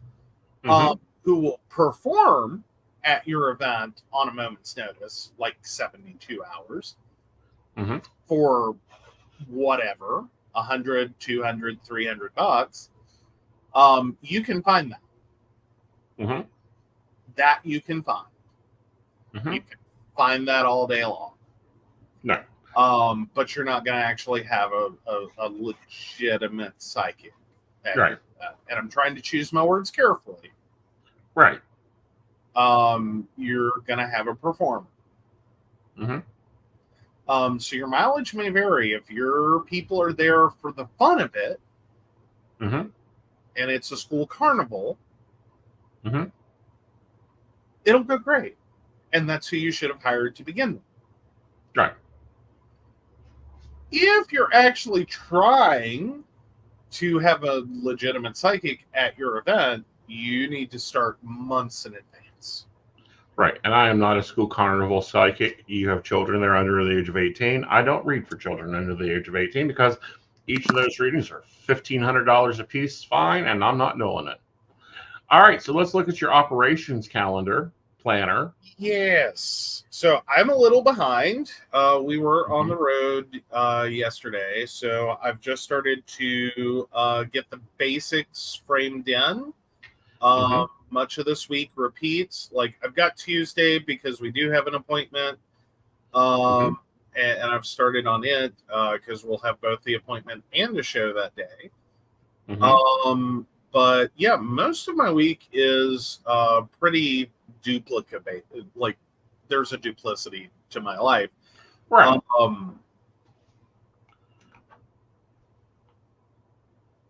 So yeah. But you know, I do have a lot more to fill in, but I've got the visual pretties in. And so yeah, we'll start writing in all the repetitives. And mine should be pretty good to go. It's a low appointment week. So most of these will be going away. Right. As it's not a high appointment week. Right. Yeah, because your appointments that you need to be at is you need to take me to my gastro, you need to be at the advisor coffee, and the rest of it is just the internal workings, like our shows and getting my mailings and that stuff out. But a lot of people do this business single-handled, meaning they are by themselves, just them, nothing else. I don't do that anymore. Okay? The first thing you do when you're making a profit in this business is hire a housekeeper. Second is you get an operations manager. Doesn't an operations manager make sure my mails go out? They make sure that my communications go out.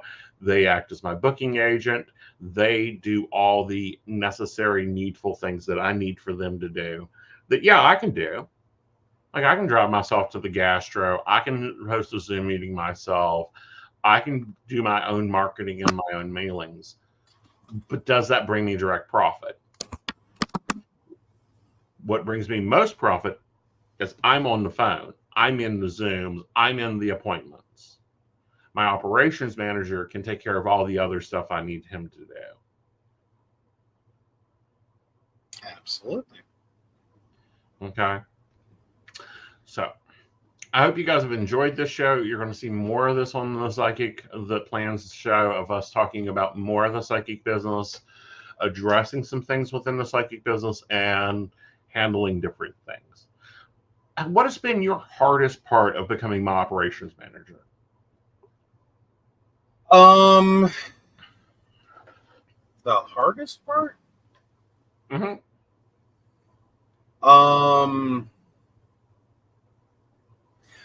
I would say learning a business that I didn't really understand. Mm-hmm. And this sounds bad, didn't have any interest in. Like, it's not like I never saw a psychic reading commercial and like was totally clueless psychics exist. I'd seen those. I knew you guys existed. I knew, like, I had never had an impulse to call. Mm-hmm. Not once. I've been to events that had a psychic, whether that was a legitimate or a performer. I don't know, actually, at this point, which one it was. I can guess back a little and go, this one was dressed like a performer, this one was dressed like, but at the time, wouldn't have known the difference. Mm-hmm. Never had an impulse to get a tarot reading, a palm reading, whatever, tea leaf reading, none of that ever. I've never had the impulse. Right. So when I came into this relationship, part of me knew what you did, and then part of me had no idea what you did. Mm-hmm. And so, like, learning along the way that, like, one, just the difference between what's a legitimate psychic and what's a performer. Mm-hmm. Okay, how does the network system work? Like, you know, all of the different pieces. That was probably the hardest part. Right. Like, and it was weird for me because I'm a business school graduate. Right. Like, my degree, information systems, operations management, concentration in information systems. Big, long degree. Was from a business school. Mm-hmm. There are many businesses that just I get interested in and want to take apart. Mm-hmm. And I want to explode them out and understand all their bits and pieces and how they work and what all the inner functionalities are, because that's a lot of where my degree program is at. Mm-hmm. I'm just on the tech side and cross-linking all the departments and all the pieces so that the business functions as efficiently and optimally as it can. One, call centers and which I do kind of in some degree with from the network perspective. Like, I understood that. I've worked in call center. I know what call center environment is. Whether you work from home or you work there on site, it's the kind of the same. There's significant differences, but like, okay, I got that component. Not the business side of it and necessarily how all of that worked. Mm-hmm. Like, at its most basic. And sometimes I will point out, I think even the networks don't understand that the call center is like, this much of your business. Mm-hmm. Like, if you've run a massive call center, if you've run a collections agency call center or a customer service call center or a whatever call center, you understand about this much of the business. Mm-hmm. Like, and it's not much. Like, it's a significant portion of the business. Mm-hmm. But there's so much more of it. Right. That if you are like a business admin person or you any like business degree person, you understand a fractional but very important fractional piece of it, and then there's so much that goes around it. Right. That some of it is very much the same as any other business. Mm-hmm.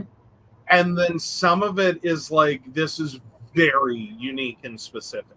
Mm-hmm. Because it's not customer service.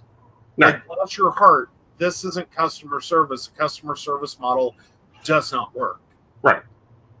Like, if you try to run this business from a customer service basis, oh, you're going to fail. Right. Oh, you're going to fail. Like, the idea the customer is always right is a horrible thing to apply here. Right. Because if the customer were always right, they wouldn't need to talk to a psychic. Right. Well, and it's not that the customer isn't always right. It's more so they have to understand what they bought or the service they bought and who they're dealing with. You know, and then there's so many pieces that have nothing. There's no business like it. None.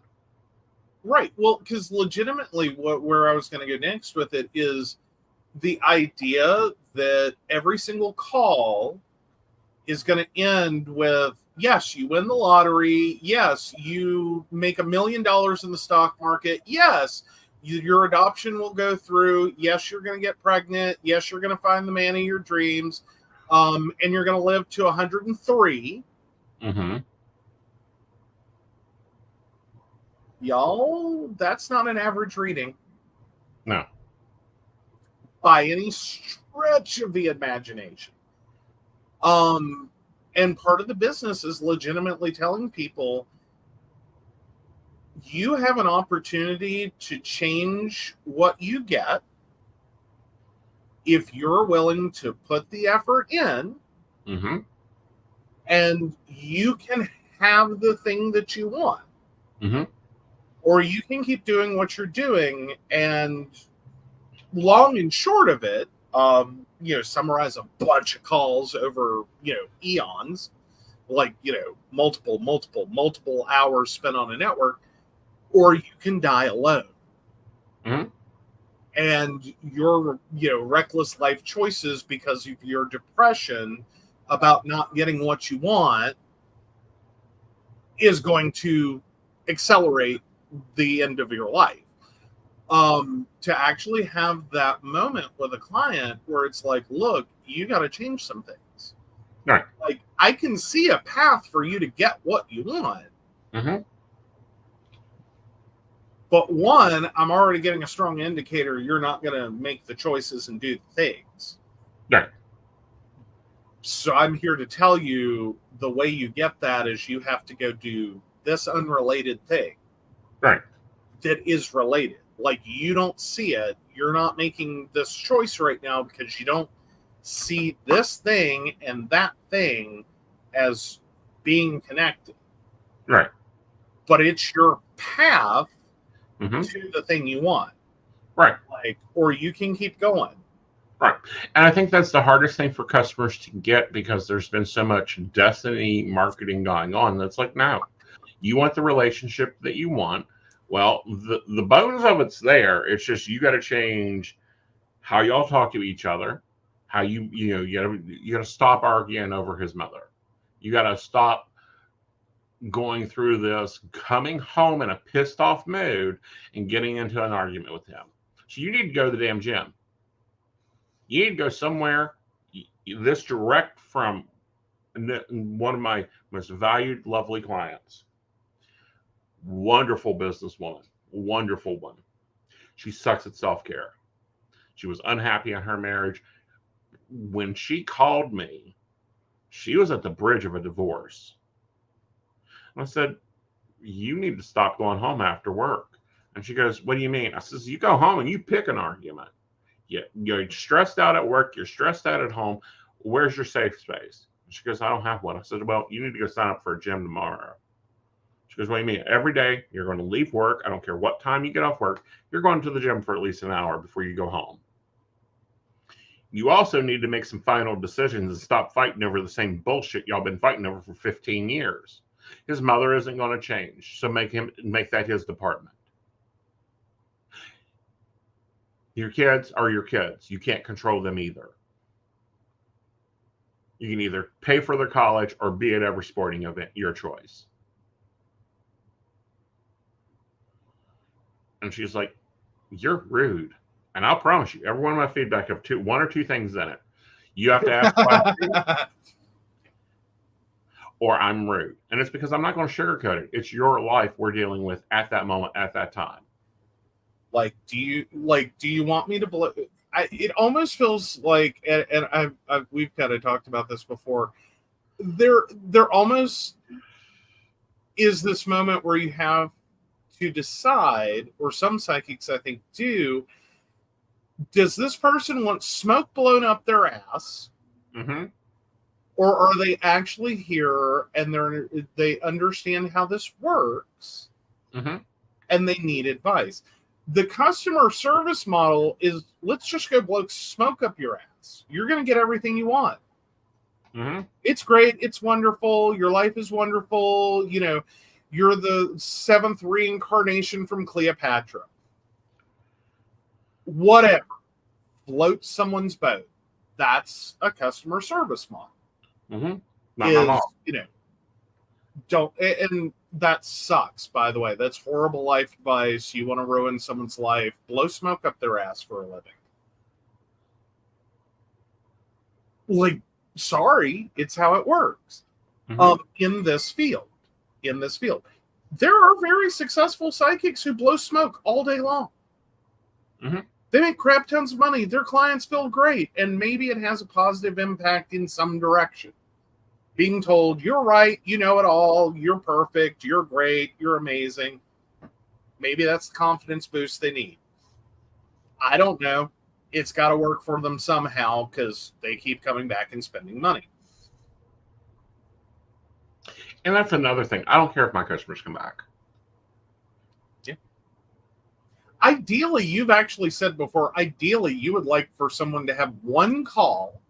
Mm-hmm. And you just lay it out. This is what you need to do to get where you want to go.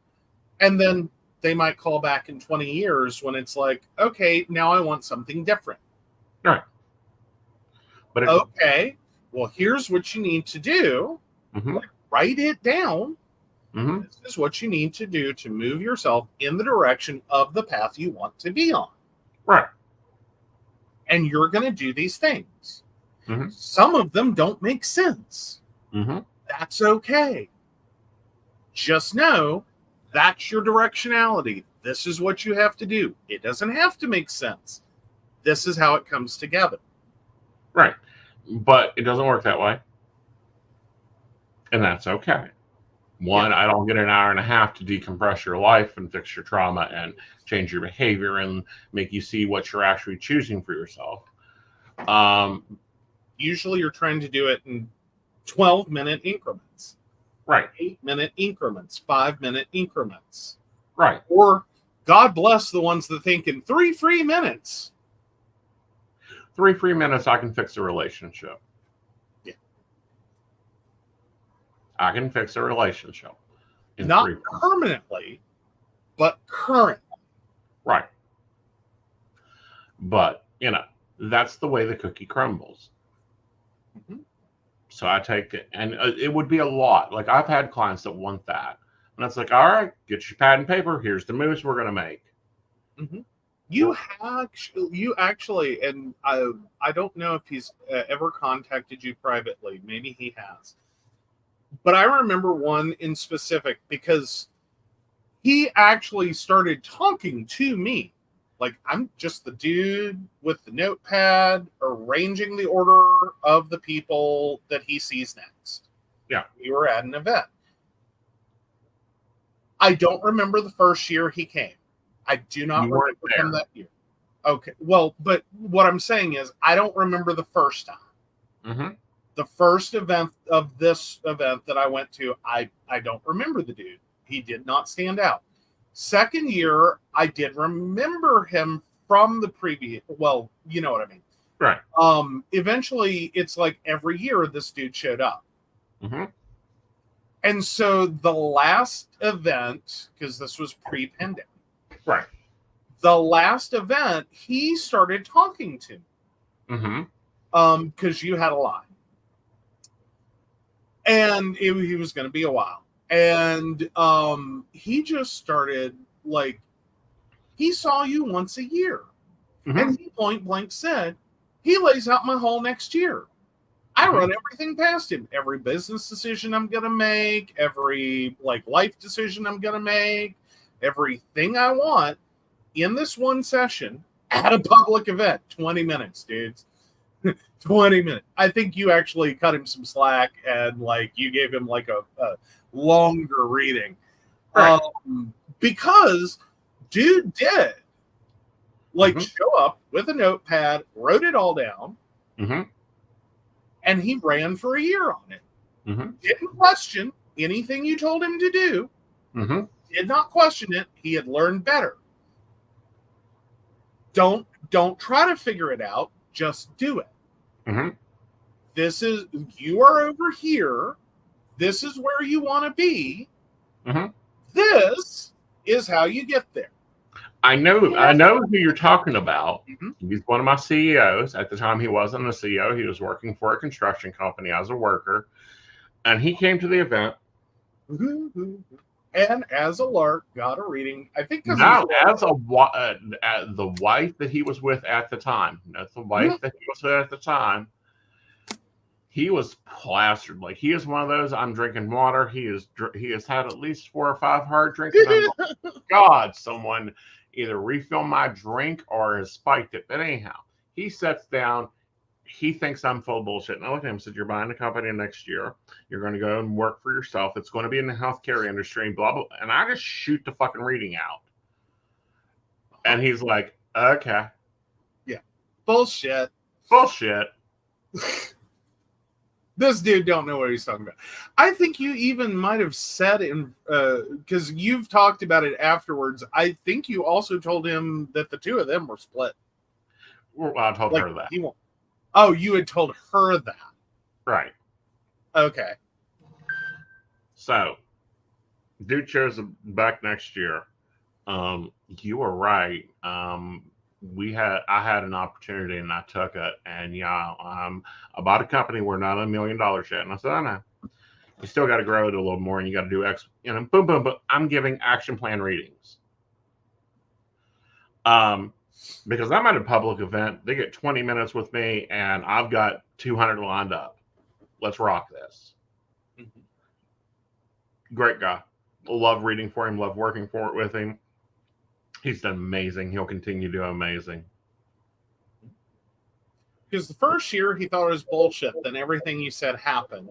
The second year, he's like, okay, I guess I should listen. Right. And I think when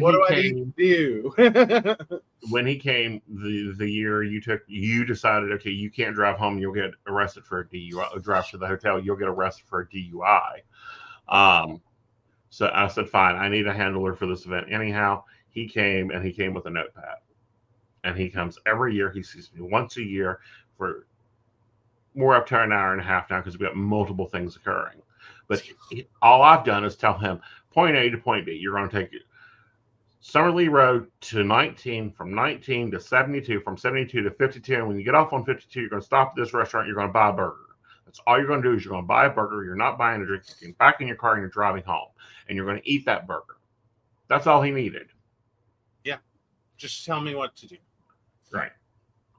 And there's and it's wild. It's wild. This is a very lovable client. Don't get me wrong. He is, because it's you get it.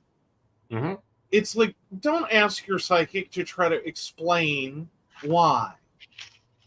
That is the most useless portion. It's not that your psychic can't. They can. You're not going to listen. You're not going to remember. You're not going to pay attention. Well, it's not going to matter. It's the biggest waste of time. You will waste more minutes trying to figure out why.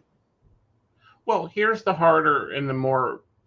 All right, let's take Joe for a moment. I'm not reading him, but I'm going to say this. We leave this show. We leave the show. He steps out of his office. He turns off the light. He walks up the hallway. He sits down in the kitchen, and he begins taking notes on what he needs to do this evening because we've done a show. He's got to do an upload. He's got to do the X, Y, Z, blah, blah, blah. And as he's doing that, he notices that, oh, there's a theme here. And he goes off and he writes a book on how to run a psychic business. And that book sells at this time in this industry. I think we're around 20,000 professional psychics in the world. They're recognized professional psychics. That's 20,000 copies sold today. It's a limited market, but at $19.99 minus publishing costs, minus $13.50, he's made himself $1 million.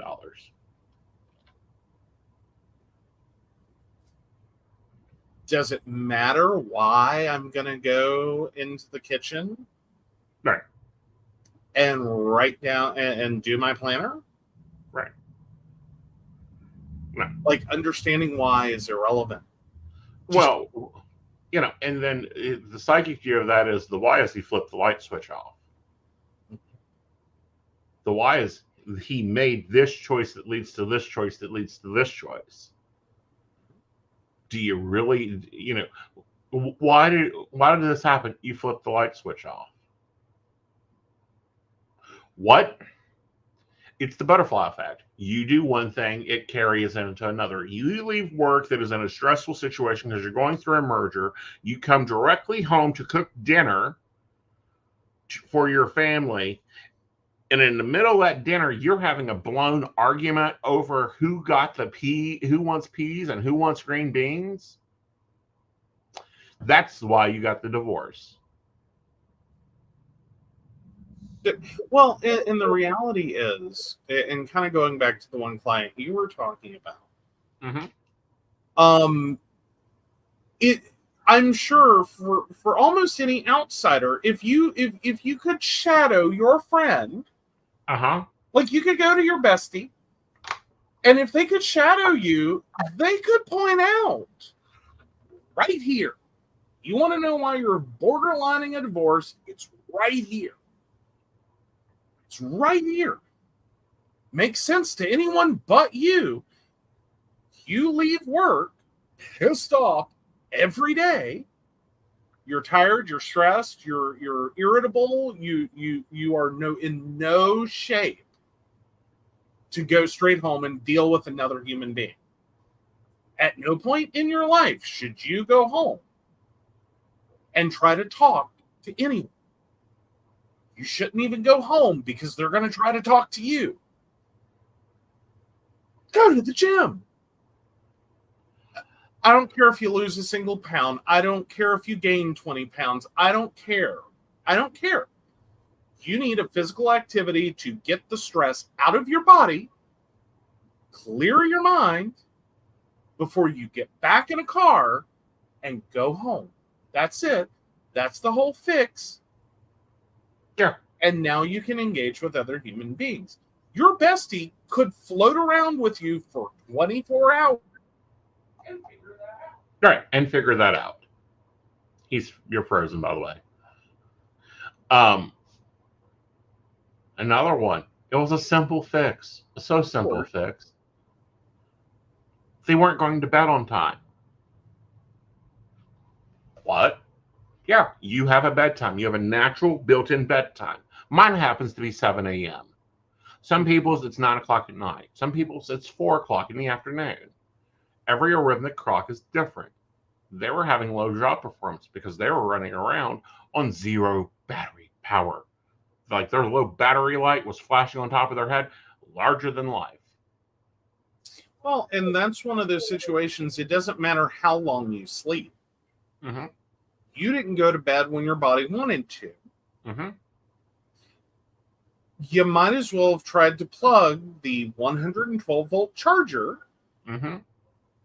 into a 240-volt socket with all the effect it has. Right. You blew it. Right. You blew it.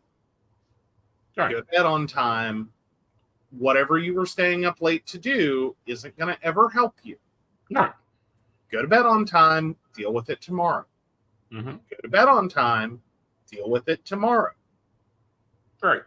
Stop rebelling against your own body. Mm-hmm. You're not a 9-to-5er. You're in a 3 to 11. You're a midnighter. You're a, daydreamer, which means that you don't need to have business meetings until after 2 because you need to have your creative time in the morning. You don't need to be dating your husband in the evening until you've had a nap. Well, and I want to point out there's a difference there. Is some people, it doesn't matter when you sleep or how long you sleep. You get great sleep. It's your body. It's what it does. You can work all the extra hours or not work all the extra hours you want to. Right. You can take care of life's problems whenever the hell they happen. Right. You can be woken up to take care of them. You're fine to go. You should probably be a firefighter, a doctor, an EMT, something in which that's a valuable ability. And then there are people that if you go to bed 1 minute late, fucked for the day. No, you're fucked for 6 months. Oh, well. The cost of this event for me is 2 weeks. If I don't change that pattern, i.e. taking my rest day today and going to sleep a little bit earlier, as you notice, there's actually sleep appearing in my planner, that I'm going to have that problem for at least 6 to 8 months before my body even catches back up to the loss of 2 hours of sleep.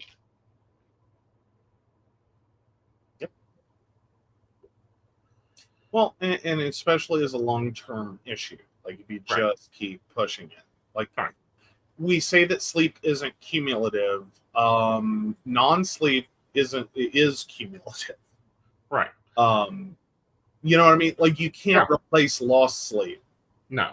But you can do a shit ton of damage and accumulate a lot. Right. And it's like, I'll guarantee you right now, every listener out here has 3 problems. One, they're not in their own biorhythm. They're in a constructed biorhythm from 1901 to 1905, depending on your industry. You're dehydrated. You do not have enough physical activity. I don't care if you labor as a construction worker. Your body is not getting enough mindless physical activity. And the dehydration leads to other problems in your life. Brain fog, relationship issues, a ton of relationship issues if you are biologically male. Hell, if you just want to save a bunch of money calling a psychic about your relationship problem, stop. Think about your day and what you're doing and what that is turning into. Because if you're having the same fight over and over and over again, I will tell you right now that has nothing to do with anything you're fighting about. Right. Not a damn thing. Not a damn thing. It's the easy argument. You know what your partner's going to say. You know what you're going to say. All you can do is both get better at it. It has nothing to do with the actual argument. Right. And the other part of that is relationships haven't changed in 200 years. Everything around them has changed. Ways of communicating, speed of communication, behavior of communication, nothing else has changed. Why? Because relationships are more on a biological response level than anything else. So if you ain't playing the chess game of biological reaction, then you're not having a relationship. When someone walks up and hugs you, it changes your energy. When someone walks up and says something to you, it changes your energy. This is all backed by science. This isn't psychic photon theory. This is proven science. If you are texting someone and they are not replying to you, you're creating 2 energy fields there. One is trying to aggressively take over the other one, and the other one is just withdrawing more and more and more and more.